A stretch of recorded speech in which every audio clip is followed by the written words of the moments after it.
Hello, hello everybody. Welcome to another tarot deck review.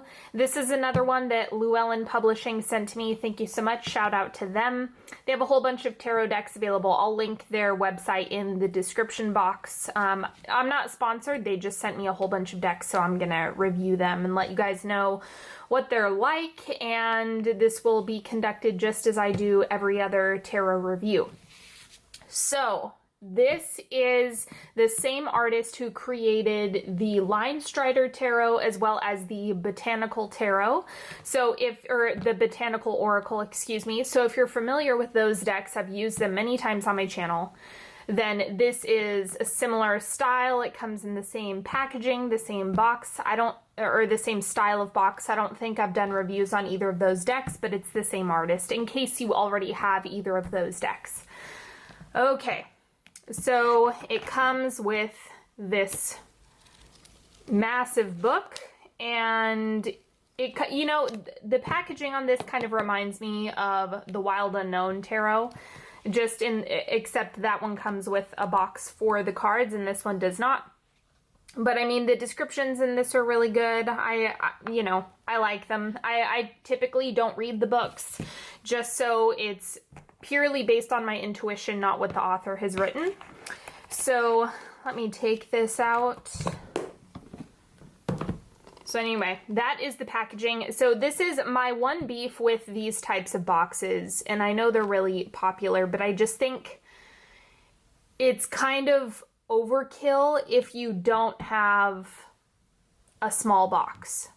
Like, it makes sense if you have a small box in there, but just having it solo, I don't know. Maybe it's just the way that I store my decks. I would much rather have a small box than a large box.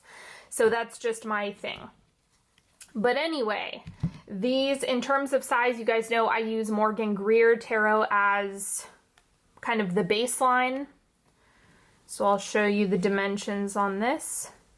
Morgan Greer is a smidge taller, but these cards are a little bit wider. So that's the dimensional difference. But I mean, it's super small margin of difference. So basically a standard size deck. Here's what the back looks like. Okay.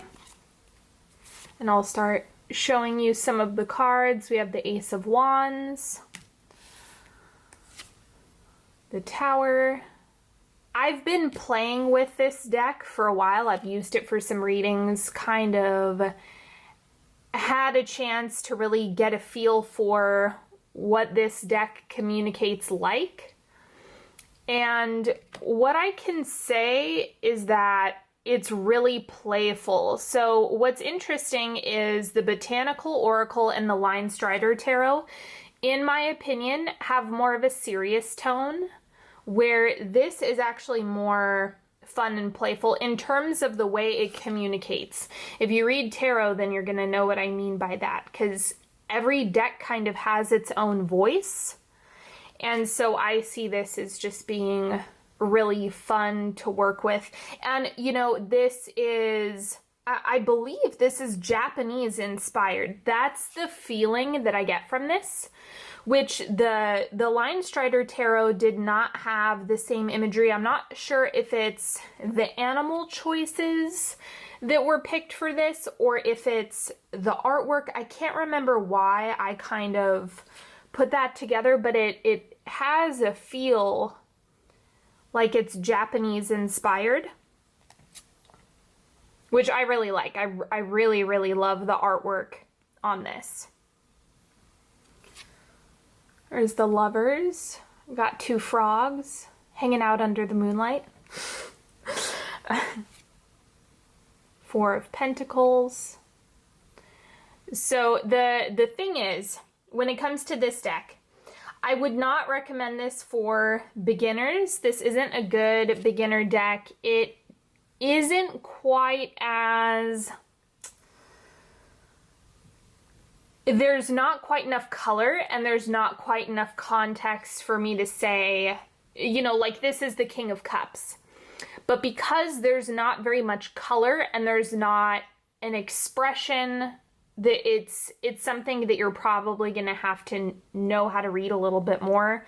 Unless you're just super intuitive and this feels really easy to read for you, that's something that's totally fine. But just from my personal perspective, it's like there's little cues, like this is the Three of Wands. So the way that the artist created this in order to link it up with the traditional meaning and imagery is they put the binoculars in the hand of this lizard guy. So that's the type of stuff where it's really subtle in terms of the way that all of this kind of relates to the traditional meanings and imagery. And so that's why, generally speaking, most of the time, I tend to be a little bit more conscientious of recommending decks to beginners that are like this. It's kind of like the Wild Unknown, same thing with Line Strider. It's like there's not as much, there's just not enough for it to be an easy read. So this is more of like, this might be a good second deck, but I would recommend getting something a little bit more traditional just to get started.